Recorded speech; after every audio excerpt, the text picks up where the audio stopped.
indication of the plans now being laid to throw the United States into a third world war. It was made a short time ago before a large group in the congressional room of the Willard Hotel in Washington, D.C. Both the speech and the question and answer period later so electrified the audience that a group of patriots has transferred it to two long-playing records which you may buy to play for friends, clubs, and your church groups in your community. The speaker is Mr. Benjamin Freedman, noted authority on Zionism and all of its schemes. Mr. Freedman is a former Jew, and I mean a former Jew. He has fought the communist world conspiracy tooth and nail and stands today as a leading American patriot. We now take you to the speaker's platform to present Benjamin Freedman.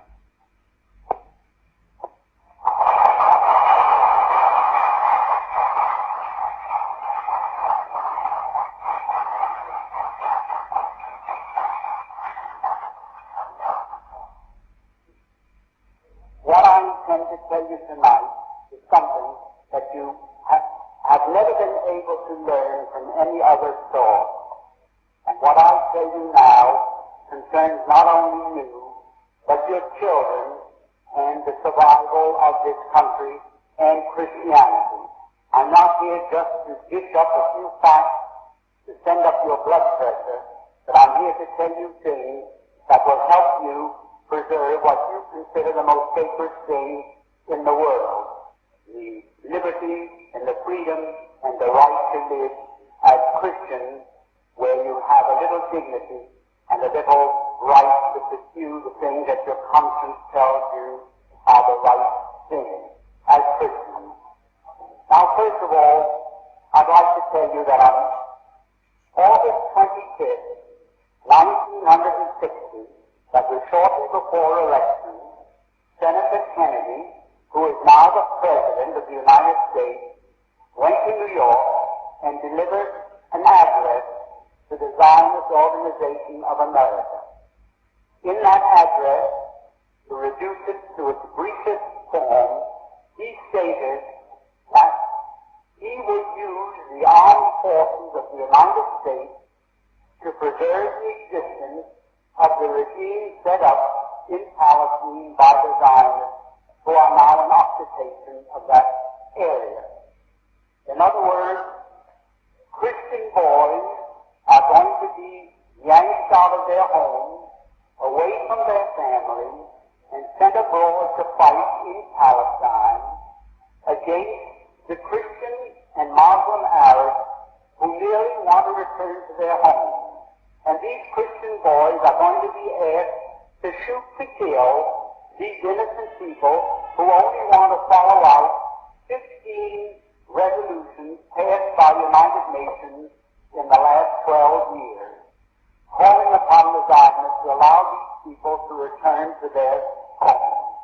Now, when the United States troops appear in the Middle East to fight with the Zionists as their allies to prevent the return of these people who were evicted from their homes in the 1948 armed insurrection by the Zionists who were transplanted there from Eastern Europe.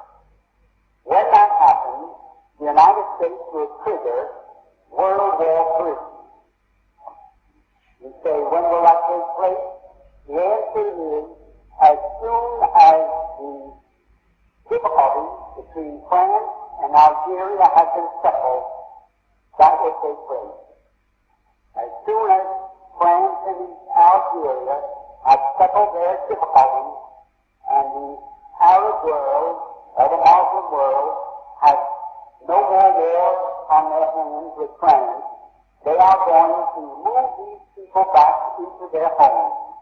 And when they do that, President Kennedy sends U.S. Army to fight over there to help the crooks hold on to what they stole from innocent men, women, and children, we will trigger World War III. And when that starts, you can be sure we cannot emerge from that war a victor. We are going to lose that war because there is not one nation in the world that will let one of their sons fight with us for such a cause.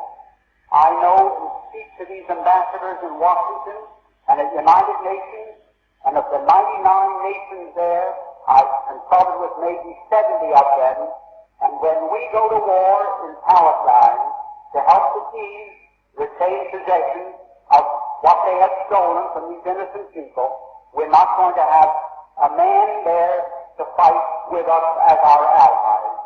And who will these people have supporting them, you ask?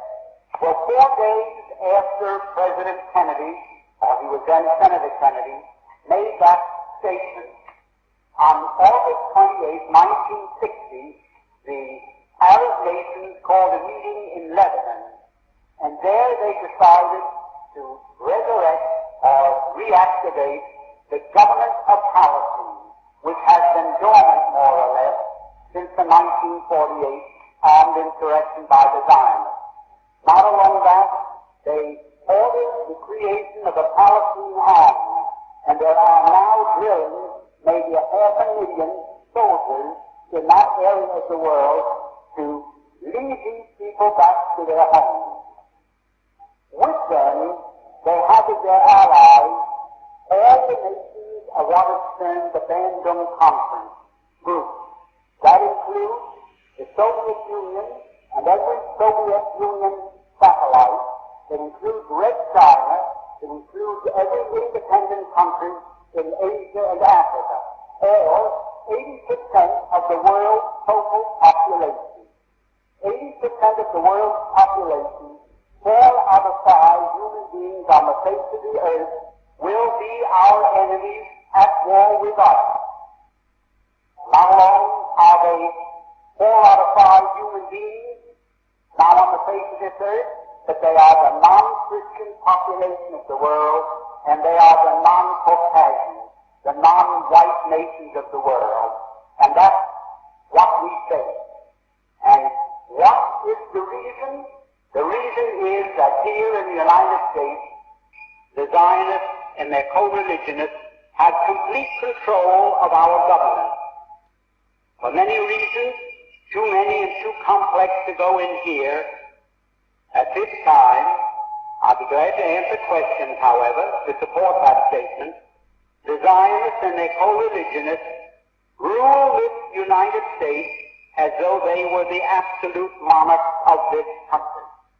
Now you say, well, that's a very broad statement to make, but let me show what happened while you were, I don't want to wear that out. Let me show you what happened while we were all asleep. I'm including myself with you.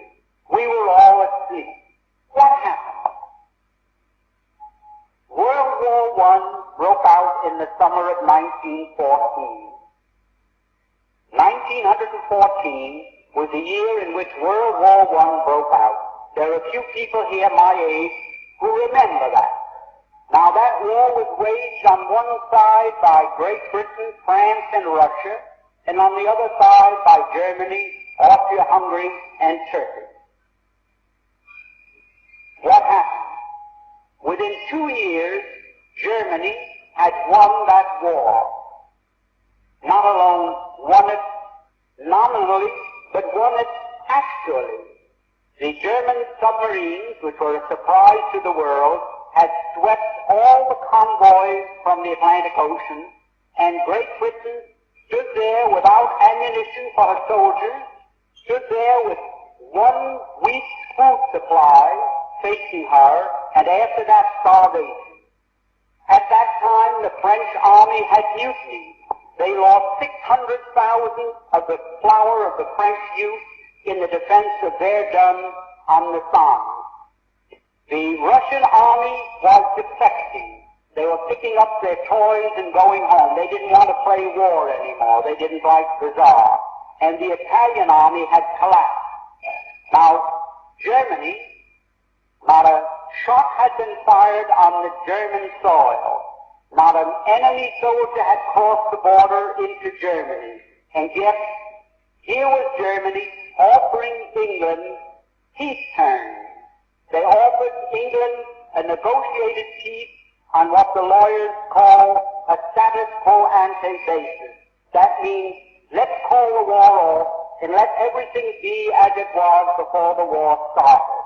Well, England in the summer of 1916 was considering that seriously. They had no choice. They was either accepting this negotiated peace that Germany was magnanimously offering them, or going on with the war and being totally defeated.